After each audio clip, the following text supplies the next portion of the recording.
Olá, seja bem-vindo, bem-vinda a mais um canal de educação aqui na Gran Faculdade. Hoje estou aqui com meu querido Fernando Kais, o professor do curso da área de educação aqui da Gran Faculdade. Eu sou a professora Estela Rocha. Seja bem-vindo, Fernando, para mais um bate-papo. Olá, professora. Obrigado pelo espaço, pela oportunidade. Olá a todos. É um prazer poder compartilhar um pouquinho de conhecimento com vocês. Vamos lá? Vamos? Bom, estamos numa série incrível aqui sobre vários assuntos que perpassam pela sala de aula. E um dos assuntos que foi pedido pelos nossos estudantes foi o pensamento maker na sala. Fernando, o que é um pensamento maker? Bom, a cultura maker, né, está em voga dentro dos cenários educacionais, justamente com o propósito de mão na massa. Né? O que é esse mão na massa? É o aluno sair do campo teórico apenas. Né? Uma vez em que o aluno coloca em prática, constrói, ele passa ali por um outro tipo de experiência. E isso quer dizer, gente, não necessariamente que o aluno ele vai ter que ter material, fazendo construções. Não, não é isso. É o aluno conseguir entregar, conseguir demonstrar algum conhecimento que ele viu na teoria de uma forma mais prática. A gente não quer que o aluno ele seja, ele vai ter experiências relacionadas ali a algo de física, de química. Não é necessariamente isso.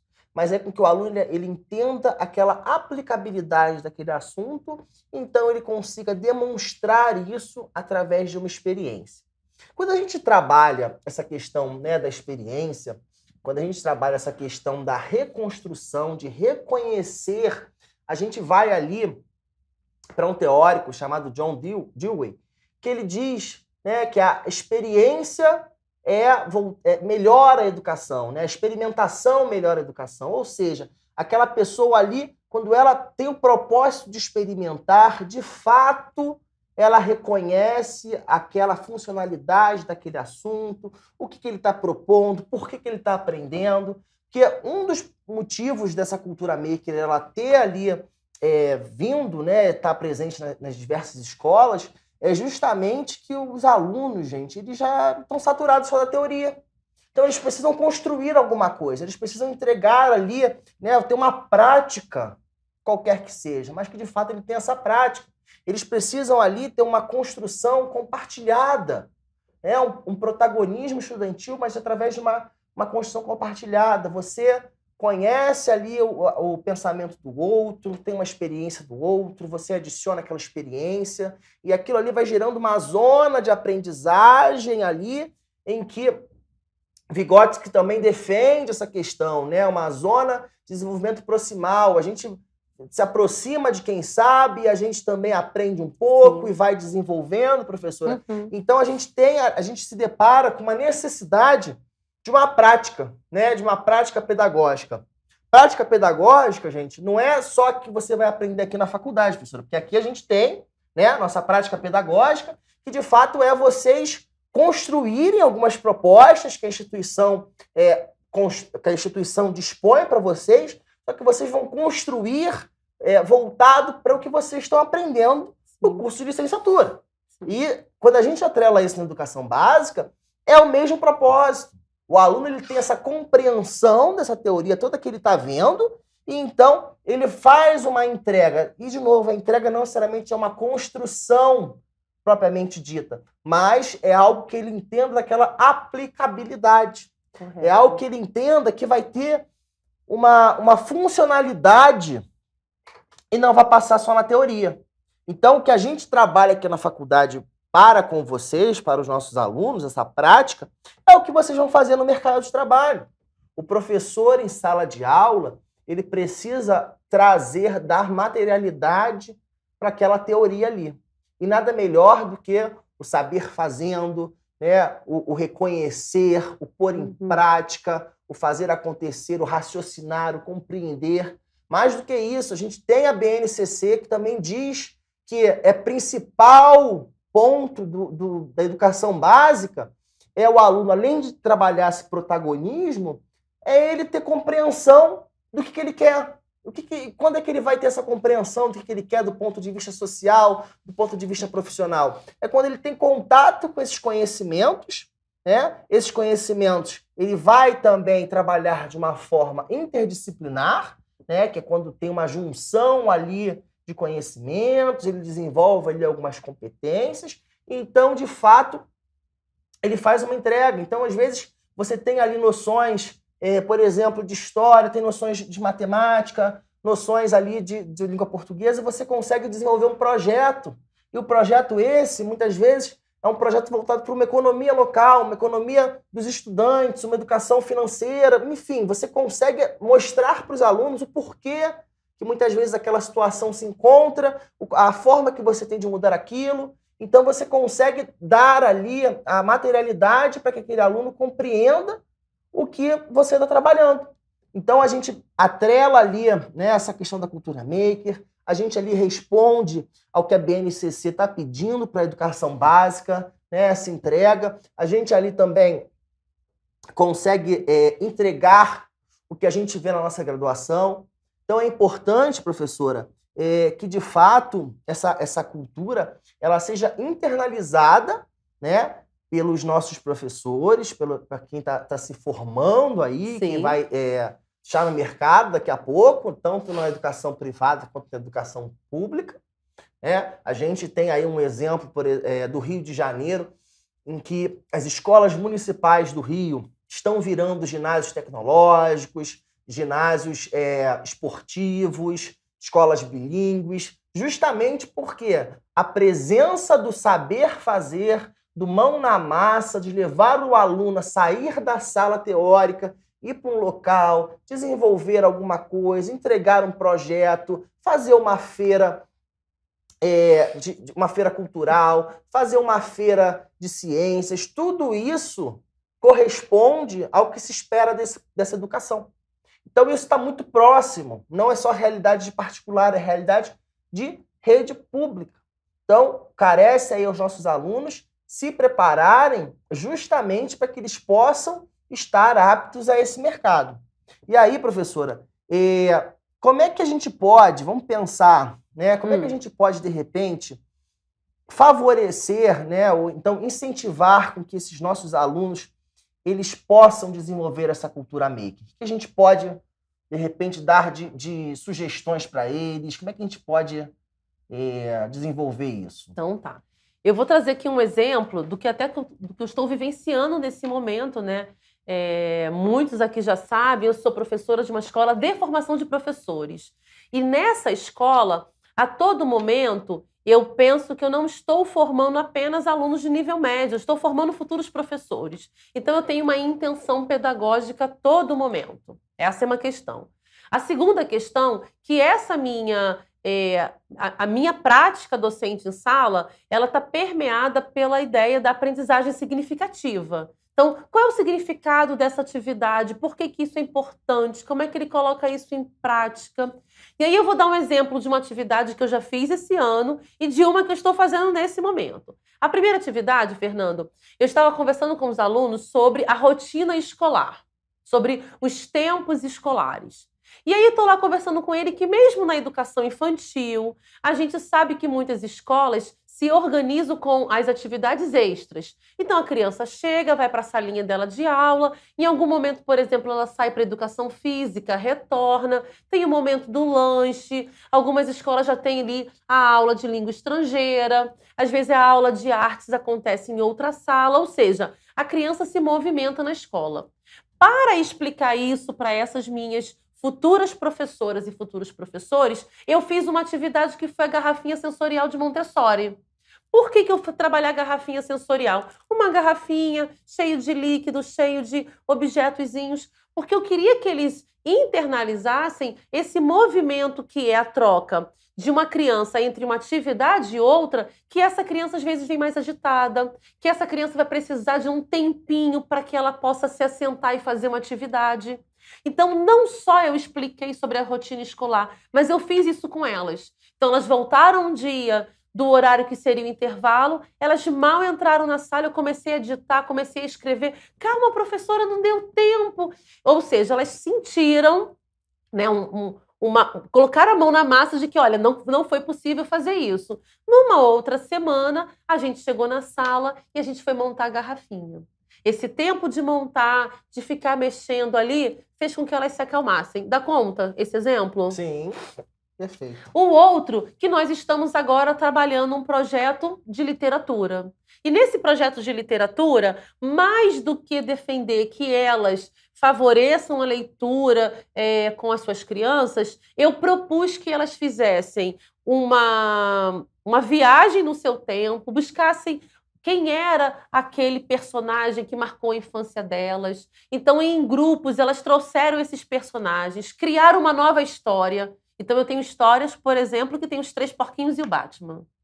Eles estão construindo a história e agora a gente partiu para o mão na massa, que é transformar esses personagens em maquetes. A maquete é feita no rolinho de papel higiênico. E elas vivem me reclamando desse... Por que eu tenho que fazer isso? Porque eu falei que eu preciso, enquanto professora, formando outros professores, que elas façam a destreza manual.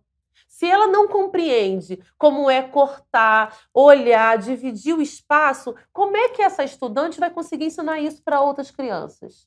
Então, elas colocam a mão na massa, precisam encapar esse rolinho, precisam desenhar ali ou uma Branca de Neve, ou um porquinho, ou mesmo um Batman. Ela precisa produzir. Vamos construir o cenário. Então, a gente está nesse processo de não só olhar o livro de histórias e aprender a narrar, mas de criar.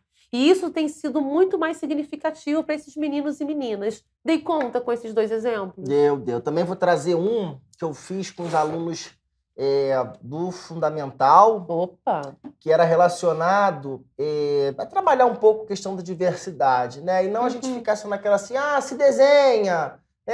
Não, o que a gente fez? A gente pegou o TikTok, né? Que é uma plataforma aí, que todo mundo está usando, a garotada, o pessoal mais novo, e a gente criou, dentro do TikTok, cada colega vai falar algo positivo de outro. E a gente começou a fazer esse movimento, e quando a gente percebeu, cada um reconheceu algo diferente do colega, algo ali positivo para aquele colega, e a gente conseguiu ter como se fosse um portfólio da atividade. Uma coisa assim, 10 segundos para você gravar algo de um colega. E foi passando o telefone da escola, foi passando na mão de um de outro, e o pessoal, vai o que a gente vai falar, e todo mundo lá foi fazendo isso, e maqueia, e passa isso, e ajeita cabelo. Então, aquilo ali foi dado uma importância que, no final, os alunos conseguiram entender, né, que são diferentes, e a gente fugiu dessa questão de, vou desenhar assim, vou desenhar o cabelo dessa forma, vou desenhar o formato do rosto assim. Que a gente trouxe, né, uma experimentação para esse aluno. E aí a gente tem lá, o 4º ano, tem o seu TikTok de quem sou eu. Ponto, acabou. Então a gente precisa entender que às vezes coisas simples, mas tem um novo significado para aquele aluno, né? Porque, gente, quando a gente fala inovação, eu não estou querendo que traga algo inédito, novo. Não é isso. O inovar é utilizar de uma outra forma, de uma nova forma, muitas vezes a mesma tecnologia. Sim. E tecnologia que eu digo não é só tecnologia digital.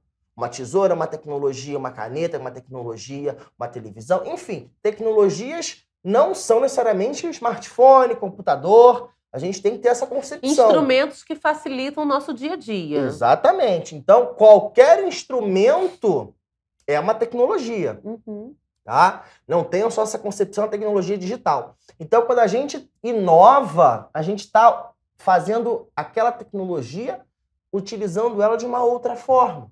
Então, você consegue ter ali uma proposta inovadora, uma proposta maker, e uma proposta também que aborda ali a BNCC quando tem ali uma predisposição a trabalhar aquele protagonismo daquele aluno, né? Então, a gente olha quanta coisa a gente aliou com o uso de um telefone, através de uma rede social que não é muito utilizada pessoal mais velho, pela escola, né? Que é uma rede, entre aspas, nova. Então, você utilizou de uma outra forma um aparelho que já é utilizado e você conseguiu entregar todas esses vieses, né? De tecnologia, inovação, BNCC, e aí você, de fato, fez o seu propósito.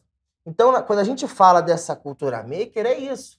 É algo que você vai entregar. E isso faz parte da profissão, né? Esse preparo na entrega, essa entrega qualitativa, né? De o aluno ele perceber, ele sair da escola, de repente, falando o que ele fez.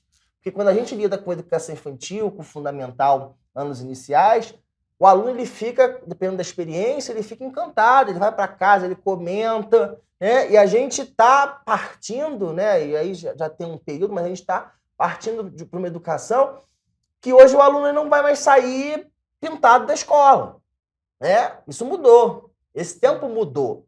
É óbvio que ainda tem algumas escolas com propostas tradicionais que a gente tem que respeitar, mas o professor ali, antenado com o movimento social, com o que a sociedade está cada vez mais aprimorando, ele percebe que ele não vai sair mais pintadinho da escola, ele não vai sair mais, de repente, segurando uma bandeira da escola, ele não vai sair mais fantasiado da escola. Isso aí está cada vez mais deixando de ter, né, dentro da nossa sociedade, até porque muitas vezes determinada data considerada festiva não é festiva para todos.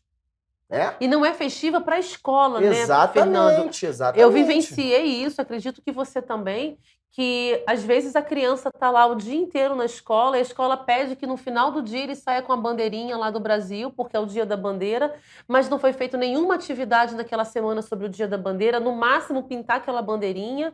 Ou seja, a construção de talvez a nação, a importância de uma bandeira como marco sócio-histórico, isso não foi trabalhado. O questionamento que a gente está trazendo aqui é de que modo essa escola está se ressignificando para, de fato, apresentar uma educação de qualidade. Eu vou dar um exemplo que aconteceu com o meu filho, ele tinha ali seus 8, 9 anos de idade, então isso tem um tempinho, e que quando teve um momento lá que era o dia indígena, e aí ele chegou em casa e eu falei, e aí, hoje era dia de quê? Ele todo dia é dia de índio.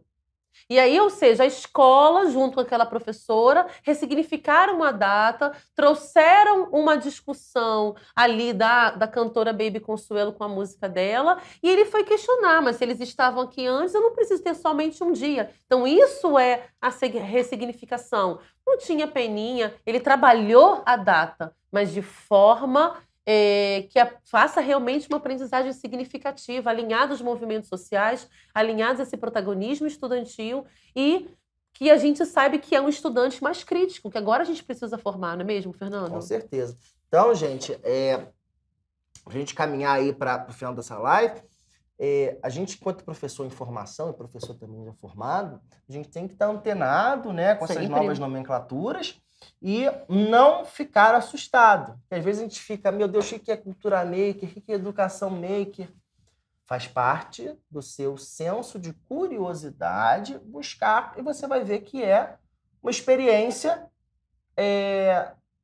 apalpável, vamos assim dizer, né? Uma experiência que o aluno vá participar, vá construir, e não necessariamente ele vá sair com algo da escola naquele dia, mas ele fez uma entrega em sala, ele participou ali, de repente, daquela confecção, ele participou em pares, em grupos, ele soube trabalhar em grupo. Então, isso tudo é uma proposta da cultura maker. Então, a gente precisa internalizar, né, essas propostas e ver a melhor forma, a forma que a gente se sente confortável para trabalhar. Então, professor, eu acho que esse tema aí de cultura maker é algo que deixou bastante curiosidade. Né? E é para deixar curiosidade mesmo. Exatamente. E aí a gente tem que fazer o quê? Buscar o conhecimento. Né? Tem muito conteúdo aí, a gente que é aluno de educação à distância, que já sabe lidar com tecnologias 100%, é buscar aí cada vez mais esse conhecimento, porque é para a nossa profissão, para nós. Tá bom? Exatamente. Então, Fernando, grata por mais esse papo aqui. Pessoal, fiquem com Deus, boa noite, ou boa tarde, ou bom dia, tchau, a hora tchau, que você estiver assistindo. Até a próxima.